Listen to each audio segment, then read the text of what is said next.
یہ بہلول بھی اسی قبیلے کا فرد تھا، دجلہ کے کنارے مٹی کے گھروندے پاؤں پہ بناتا ہے اور انہیں مسمار کر دیتا ہے۔ وہ کبھی آپ نے دیکھا ہوگا کہ بچے ریت میں اپنا پاؤں رکھ کر کے اوپر سے ریت تھپک لیتے ہیں اور پھر پاؤں ہولے سے نکال لیتے ہیں، بچ جائے تو بڑے خوش ہوتے ہیں، اور جب کھیل ختم ہو جاتے ہیں تو اسے گرا دیتے ہیں اپنے ہاتھوں سے۔ بہلول بھی اسی شغل میں لگا ہوا ہے۔ بہلول یہ کام کر رہا ہے، گروندے بناتا ہے گراتا ہے، گروندے بناتا ہے گراتا ہے۔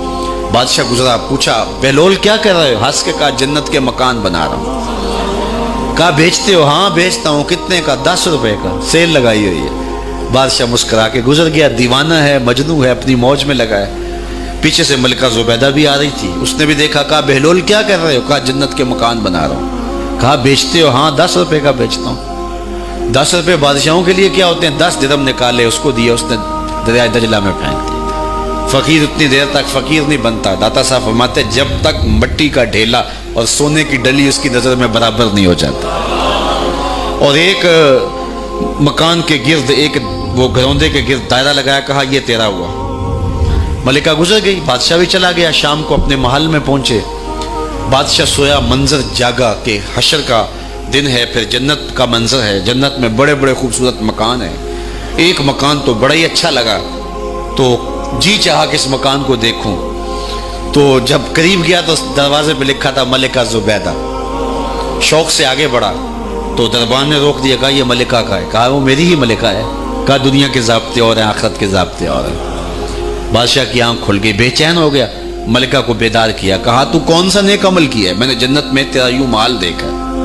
ملکہ کہنے لگی وہی معمول کی نمازیں، وہی سب کچھ، کوئی نیا کام تو میں نے کیا نہیں۔ ہاں یاد آیا، کل گزر رہی تھی، دجلہ کا کنارہ تھا، وہ جسے لوگ مجذوب کہتے ہیں، وہ جو دیوانہ کہلاتا ہے، وہ بہلول، وہ جنت کے محل کہتا تھا، وہ بنا رہا۔ میں نے کہا چلو کوئی بات نہیں، فقیر ہے، 10 روپے کیا ہوتے ہیں؟ 10 روپے کا ایک محل خریدا تھا۔ بادشاہ سر پکڑ کے بیٹھ گیا، وہ تو مجھے بھی کہتا تھا۔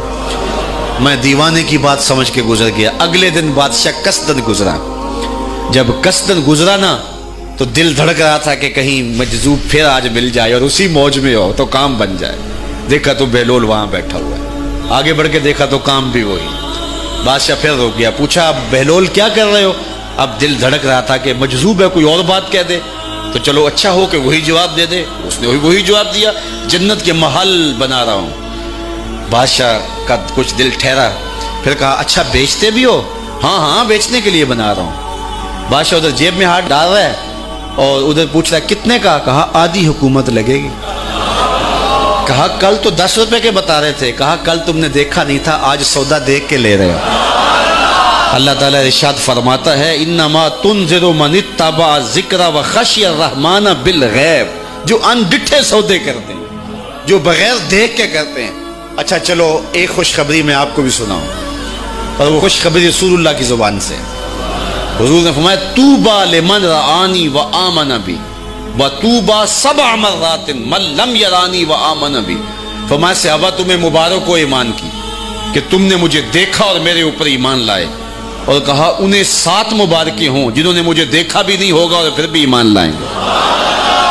انما تنذر من اتبع ذکر وخشی الرحمن بالغیب فبشرہ بمغفرۃ واجر کریم۔ ان کو بشارت دے دیجئے بڑی عزت والے اجر کی اور خوشخبری بھی۔ تو جس اجر کو میرا رب بھی کریم کہہ رہا ہے وہ اجر کیسا ہوگا؟